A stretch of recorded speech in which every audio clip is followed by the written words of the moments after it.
덴마크의 철학자인 키에르케고르가 인간을 이렇게 빗대어 설명을 했습니다. 인간은 지하실과 2층으로 된 좋은 집의 주인이면서 불행하게도 그 건물의 지하실에서 지내기를 더 좋아하는 존재이다. 뿐만 아니라 만일 누군가가 텅 비어있는 더 좋은 층에서 살라고 제안하면 화를 낼 만큼 지하실을 좋아한다. 사람은 그 자신의 집, 즉 땅속에서 살고 있기 때문이다.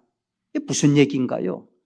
인간이 정신적인 세계를 살도록 그렇게 창조되었음에도 불구하고 살아가는 모습을 보면 너무나도 감각에 탐닉해서 살아가고 있다는 거지요. 인간에게 부여되어 있는 고귀한 가치를 망각한 채에 살아가는 모습을 보면은 너무너무 감각을 쫓아서 비참한 삶을 살아가고 있다 하는 겁니다.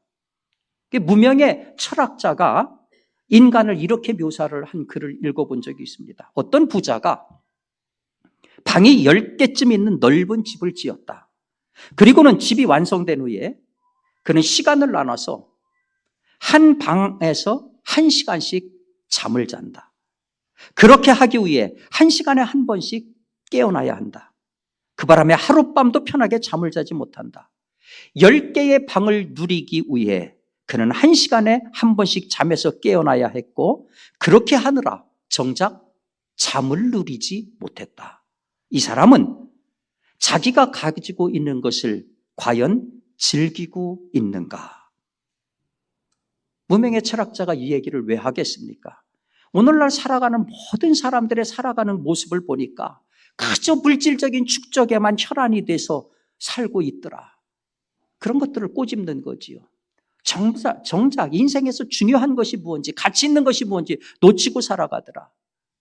매우 똑똑한 존재가 인간입니다. 매우 똑똑하고 위대한 존재가 인간입니다. 그런데 그 이면에는 애처로운 민낯들이 다 있는 거예요. 우리가 다들 현대인들에게 가장 중요한 것이 뭡니까? 물어보면 자본주의 사회에서 물질이 중요합니다. 돈이 중요합니다. 우리가 다 인정합니다. 중요한 거 다 받아들입니다. 그런데 그러다 보니까 그거 못지않게 어쩌면 그거보다도 인간다움을 위해서 더 중요하다고 생각되는 많은 것들을 망각하고 놓쳐버리고 사는 것이 우리 인간들입니다.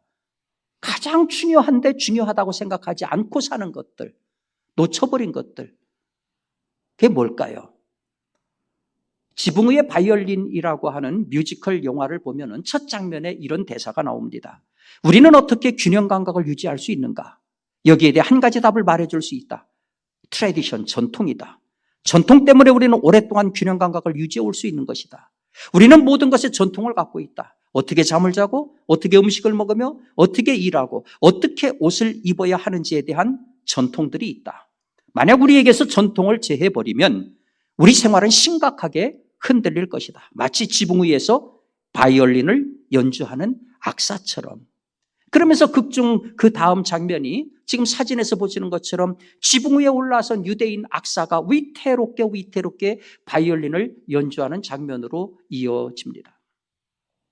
우리나라가 1970년대 말 80년대 초에 새마을 운동이 한창 벌어졌습니다. 그때는 시골에 가보면 새벽마다 6시만 되면 이장님 집에서 마이크를 통해 가지고 새벽정이 울렸네, 새아침이 밝았네, 너도 나도 일어나, 새마을을 가꾸세, 새마을 노래가 울려 퍼졌어요. 그렇죠? 어르신들은 다 기억하실 겁니다. 그 가사 가운데 이런 게 있어요. 초가집도 없애고 마을길도 넓히고. 그러니까 초가집이나 구불구불한 길은 뭘로 본 겁니까? 못 사는 빈곤의 상징으로 봤어요. 반면에 스레트를 얹고 시멘트 집을 짓고 아파트를 짓고 이거는 잘 사는 걸로 봤습니다. 그때 우리 환경이 워낙 열악했기 때문에 다 이것을 아무 생각 없이 받아들였습니다. 근데 이러다 보니까 이게 점차 개념이 확대가 돼서 과거하고 단절하는 거, 전통하고 단절하고 미래로 나가는 것이 발전이다. 그런 생각들을 하게 된 겁니다. 물론 잘못된 것은 다 버려야지요. 그런데 여러분, 아이러니한 건 말이지요. 우리나라는요, 전 세계를 보더라도 아파트가 그렇게 많은 나라입니다. 시골에 가도 아파트 단지가 다 눈에 띄지 않습니까? 초가집 짓다가 다 아파트로 이사를 가고 아파트 가서도 22평 사다가 48평 가면은 잘 사는 거라고 생각을 합니다. 재미난 거는 그렇게 아파트에 살면서 아토피 환자가 급증을 했어요. 여러분, 우리 아파트라고 하는 거는 시멘트로 지어요. 시멘트는 뭡니까? 주근흙입니다.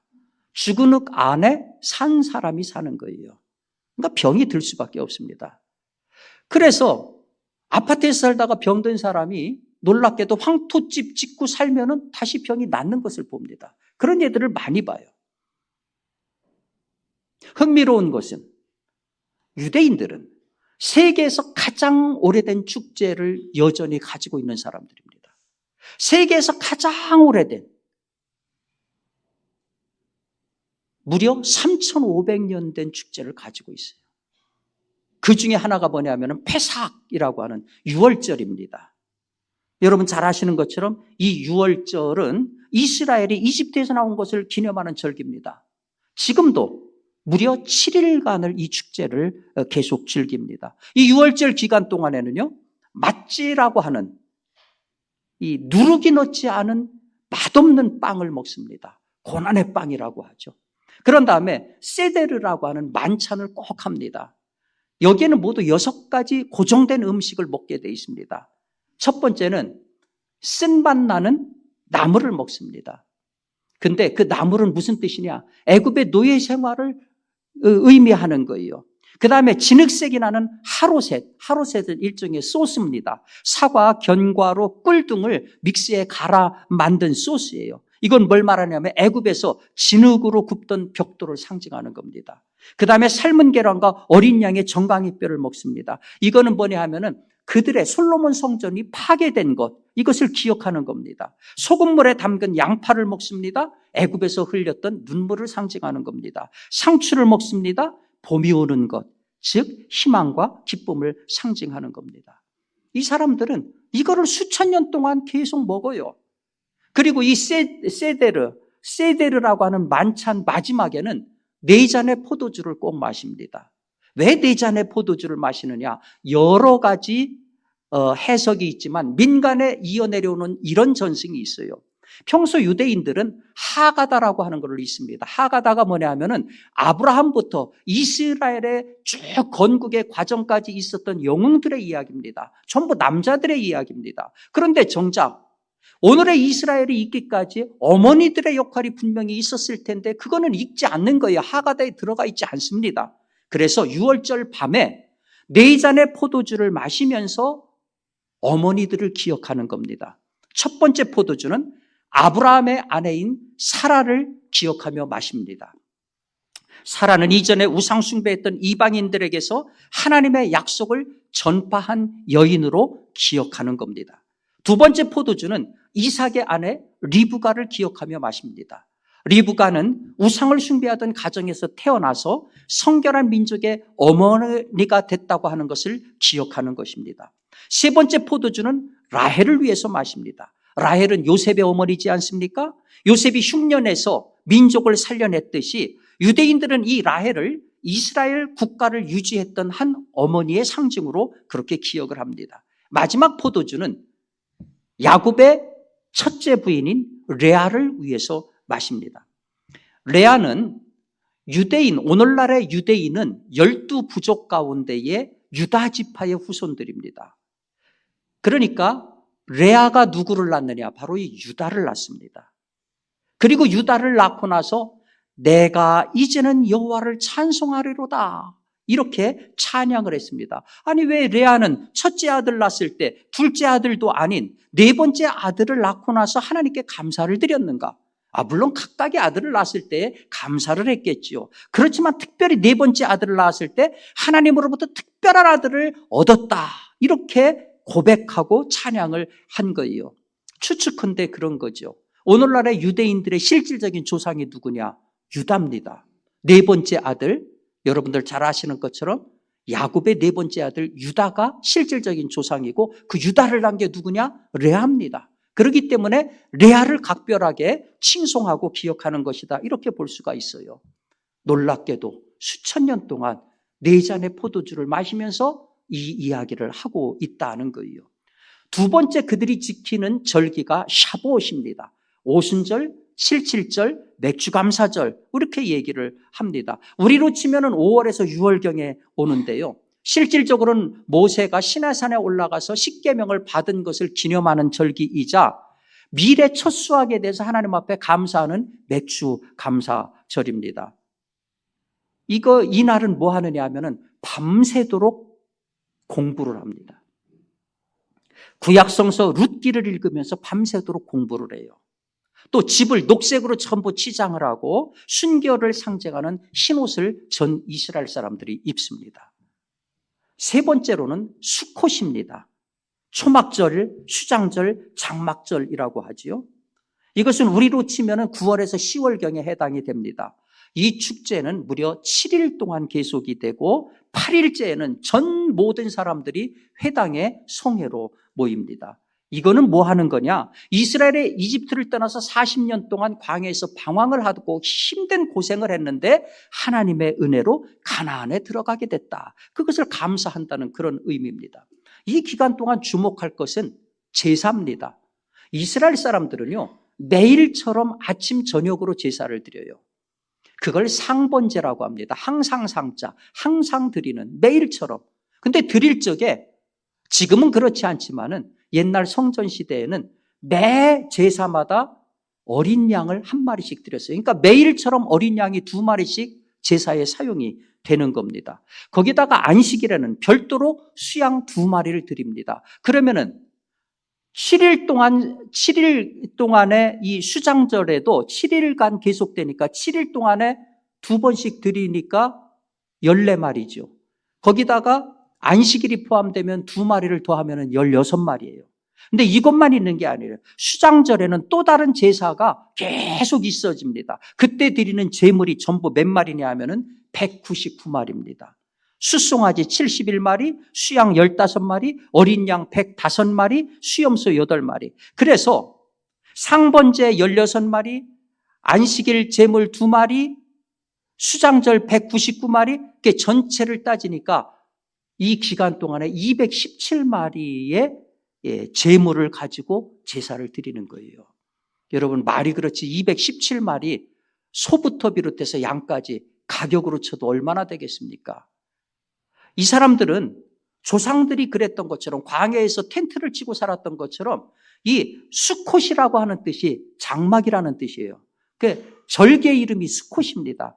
이때가 되면은 지금도 장막을 집니다. 지금 보시는 것처럼 저렇게 가정과 직장에 나무 판자나 야자수나무나 나뭇잎으로 움막, 수콧이라고 해요. 저거를 짓고 아파트에 사는 사람은 아파트 옥상에다가 저걸 짓습니다.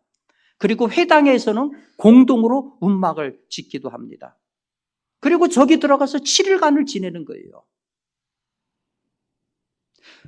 저 수장절 기간 동안에는 학교가 문을 닫습니다. 회사도 단축 근무를 합니다. 7일 동안 밤마다 저 수콧에 들어가서, 장막에 들어가서 음식을 먹고 노래를 부르고 조상들 이야기를 하고 저기서 잠을 잡니다. 저런 초막절에 7일이 끝난 다음 제 8일째는 소위 심하토라, 토라의 기쁨이라고 해서 이스라엘에서 가장 중요한 날입니다. 가장 엄숙한 예식이 회당에서 거행이 됩니다. 모세 오경의 두루마리를 궤에서 꺼낸 다음에 회당 주변을 그걸 들고 행진을 합니다. 그리고 그 두루마리를 낭독을 해요. 핫한 토라라고 하는, 토라의 신랑이라고 하는, 또 핫한 브레시트, 창세기의 신랑이라고 일컬어지는 2명의 낭독자가 각각 신명기 마지막 부분과 창세기 첫 부분을 낭독을 합니다. 저러한 일들을 계속 해오고 있어요.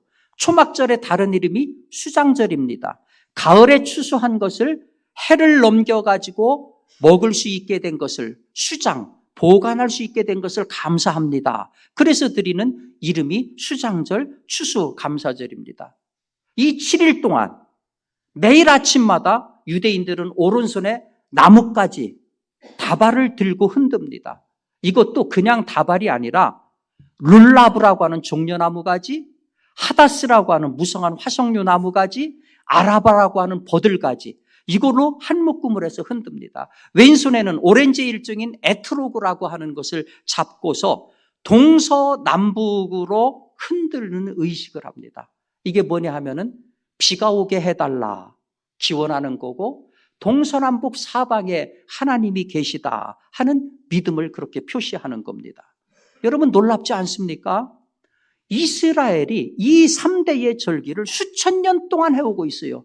캐캐 묵은 고리짝 같은 겁니다. 오늘날 얼마나 분주합니까? 그런데도 불구하고 6월절 7일을 온전히 그 일을 위해서 쓰고, 오늘날 얼마나 분주합니까? 그런데 수장절 8일을 그 일을 위해서 쓰는 거예요. 지금도 이 절기를 마치 숨 쉬는 것처럼 자연스러운 전통으로 받아들여요. 조상들이 해왔던 그 거룩한 계보를 그대로 이어받고 있다 하는 거죠. 근데 여러분, 더 놀라운 게 뭐냐면은 이 절기들을 보면은 세상의 절기하고 달라요. 여러분, 세상에서 가장 유명한 세계 3대 축제를 꼽으라고 하면은 독일의 옥토버 페스트 축제를 꼽지요. 저거 9월 말에서 10월 초까지 16일에서 18일간 계속되는 맥주 축제입니다. 200년 역사인데 지금도 600만 명씩 모여요. 두 번째가 브라질의 리우 카니발이죠. 매년 2월에서 3월 초에 하는데 4일 동안 되어지는데 삼바 퍼레이드 유명하지 않습니까? 저기에 동원되는 무용수만 4,000명이라고 그래요. 브라질에 1년간 찾아오는 관광객의 30%가 바로 브라질 리우 카니발 때에 찾아온다고 합니다. 세 번째, 세계 3대 축제의 세 번째는 일본의 삿포로 눈축제입니다. 2월 초에 일주일간 시작이 되는데 저기도 200만 명 이상이 온다고 합니다. 근데 이 세계의 3대 축제의 공통점이 있어요. 먹고 마시고 노는 겁니다. 반면에 이스라엘의 3대 절기는요, 매우 불편한 절기예요. 생각해 보세요. 아무것도 없는 누룩이 없는 목욕빵을 먹습니다. 그리고 침대 생활을 하던 사람들이 장판지 깔고 거기에서 7일 동안을 자야 됩니다. 너무너무 불편합니다. 그럼에도 불구하고 이들이 수천 년 동안 이 절기를 묵묵히 지켜오고 있어요. 거기엔 두 가지 이유가 있습니다. 이들이 절기를 이렇게 이해를 해요. 첫 번째는 하그, 히브리어로 하그. 그건 무슨 뜻이냐면은 춤춘다 그런 뜻입니다. 이 절기는 기쁘고 즐거운 명절이다. 그래서 오늘 1, 2절을 보세요. 온 땅이여 여호와께 즐거운 찬송을 부를지어다. 기쁨으로 여호와를 섬기며 노래하면서 그의 앞에 나아갈지어다. 이들이 이 절기 때마다 이 찬송을 부릅니다. 두 번째가 뭐냐? 절기가 뭐냐? 히브리어로 모에드. 정해진 시간. 특별한 목적과 계획이 있는 절기다. 그런 뜻이에요. 여러분 창세기 1장 14절에 하나님이 이르시되 하늘의 궁창에 광명체들이 있어서 낮과 밤을 나누게 하고 그것들로 징조와 계절과 날과 해를 이루게 하라. 여기 계절이라고 하는 것이 바로 정해진 시간의 절기를 의미하는 겁니다. 이 정해진 시간은 마치 우리가 의사 선생님하고 터민을 잡으면 반드시 가는 것처럼 그렇게 하나님하고 만나는 시간. 이스라엘 사람들은 절기를 어떻게 이해했느냐? 하나님하고 만나는 약속된 시간.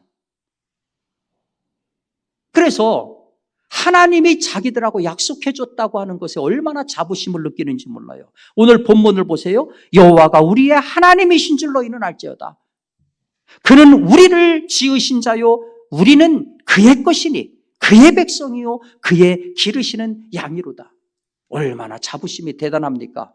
그러니 어떻게 해야 됩니까? 감사함으로 그의 문에 들어가며 찬송함으로 그의 궁정에 들어가서 그에게 감사하며 그의 이름을 송축할지어다. 그러니까 여러분, 이스라엘에서 이 절기라고 하는 거, 우리가 봤을 때 캐캐 묵은 그 절기, 이 바쁜 와중에 7일 동안, 8일 동안, 1년 합해보세요. 15일 동안 자기 휴가도 아니고 그렇게 불편을 감수하면서도 묵묵히 이어 내려오는 것은 왜 그러느냐? 이 사람들이 절기를 뭐로 보느냐? 하나님하고 약속된 시간이다. 그 약속된 시간에 우리 조상들이 그랬던 것처럼 하나님의 은혜를 감사하는 그러한 시간이다. 그래서 우리가 느끼는 것처럼 이스라엘은 참 독특하지 않습니까? 여러모로 우리가 독특한 것을 많이 보는데 한편으로 이스라엘이 위대하다는 것은 어떠한 상황하고도 관계없이 하나님하고의 약속된 만남에 충실하다는 거예요. 수천 년 동안 모든 불편을 감수하고 이 약속에 충실하다는 거예요. 거룩한 조상들이 만들어 놓은 그 거룩한 계보를 계속 꾸준히 이어받고 있다 하는 거죠. 우리 기독교가 이 하나님하고 만나는 약속의 날이 바로 이 추수감사절입니다. 그래서 추수감사절은 농사를 짓느냐 안 짓느냐의 문제가 아니에요. 내가 잘 됐으니까, 감사할 조건이 있으니까 감사한다, 그런 얘기가 아닙니다. 하나님하고 만나기로 약속한 그 약속의 시간을 기억하고 이 자리에 나와서 감사하는 것이, 이게 오늘의 추수감사절입니다. 우리 믿음의 조상들이 동일한 믿음을 가지고 지켰던 그것을 오늘 우리가 동일하게 지켜나가는, 이 거룩한 계보를 이어가는 것이 바로 추수감사절입니다. 미국의 그리스도인들은 이 추수감사절 때에 옥수수 5개를 식탁에 올려놓는 풍습이 있습니다. 옛날에 여러분들 아시는 것처럼 1620년에 102명의 청교도들이 대서양을 횡단해서 미국 동부에 있는 플리메스에 도착해서 한 해 겨울을 지낼 때에 먹을 것이 없었어요. 그래서 그때에 1인당 옥수수 5개를 배급받아서 그걸로 연명을 했습니다. 그의 한 해 겨울을 지내고 나니까 사람들 절반이 죽어나갔어요. 산 사람도 전부 영양실조에 걸렸습니다. 건강한 사람은 불과 102명 가운데 반이 죽어서 50명이 죽어나가고 살아남은 50명 가운데 7명 정도만 그저 건강했습니다. 그럼에도 불구하고 그들은 추위와 질병과 인디안의 도전을 극복하고 땅을 일구어서 씨를 뿌리고 가을에 추수해서 그것을 하나님 앞에 드리는, 예배를 드리는 것이 추수감사절이죠. 이게 1623년에 시작이 된 거예요. 근데 여러분, 알려지지 않은 이야기가 있어요. 이제 곡식이 얼마 남지 않았습니다. 겨울을 지내려니까 너무너무 불안한 거예요. 그래서 하나님께 의지하고 7일 동안 금식 기도를 했습니다. 금식 기도를 하고 난 이후에도 너무너무 불안함이 가시지 않은 거예요. 그러니까 한 주간 또 금식 기도합시다.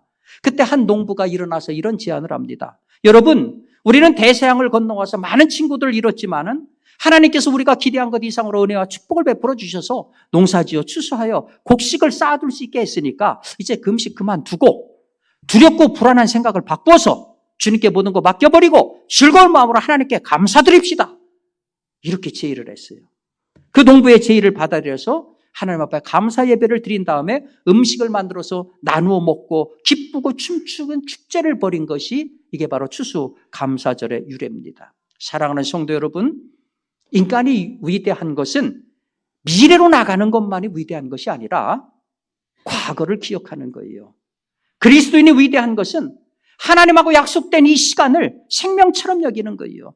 그래서 추수감사절기라고 하는 약속에 충실한 겁니다. 우리 조상들이 묵묵히 지켜왔던 그 거룩한 신앙의 계보를 우리가 이어받는 거예요. 저 중3층에 있는 우리 중고등부 학생들이 장년이 되었을 때 이 자리에서 함께 예배드리는 우리 장년의 모습을 보면서 그들이 그대로 그것을 이어받는 것, 얼마나 소중한 겁니까? 우리 그리스도인들이 위대한 게 뭡니까? 사람들은 감사는 조건에 대한 감사 아닙니까? 그런데 우리는 모든 것을 감사하는 사람입니다. 하나님이 계심으로 감사하고 내가 여기 있음으로 감사하는 사람들입니다. 오늘 추수감사절을 예배하는 우리 모두는 이 거룩한 계보를, 신앙의 계보, 감사의 계보를 이어가는 사람들입니다. 선조들의 감사를 우리가 이어받았어요. 그러게 이 거룩한 계보가 우리 자녀들에게도 이어지기를 우리가 기도해야 될 것입니다. 여호와는 선하시니 그의 인자하심이 영원하고 그의 성실하심이 대대에 이르리로다. 우리에게 생명 주신 하나님, 우리에게 신앙 주신 하나님께 감사하는 귀한 추수감사절이 되시기를 주님의 이름으로 축원합니다.